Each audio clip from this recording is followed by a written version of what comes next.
Another day, another loto na naman with Mama Margarita. Makalat na naman ang kanyang lamisa. Ano dalat yan lulutuon? Photo plan ko no, napakamaaram la. Kikitahon natin. Iya photo kay color violet. Alang kaya ko ito favorite color. Kaya ko tiya paborito nga anak. Naya ka na kundog niya pati ya color kay dere pa kontento. Iya gindog nga talaga. Tapos naroon yan lulutuon na niyan yan leche plan. Nga palpak kanya leche plan kay na overmix. Matatamisan. Pero marasa ito guys. Don't judge the book by its cover. Bisan to palpak papadayo lagi ang kita pagloto kay sayangan ni mga ingredients ka mamahal. Bubutangan na ni mama didahin puto butter.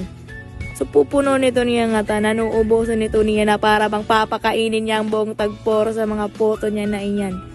Da mga salamat na nag-order. Yan. Tapos dere la puto plan niya ginlutog-lutog yapi ang kutsinta. Kay para may da kami panbalog buwas. Salamat ang mga nag-order kan mama. Pinakamarasa nga kutsinta sa buong tagpuro. Cheesy kutsinta, palit na kamo. Yan.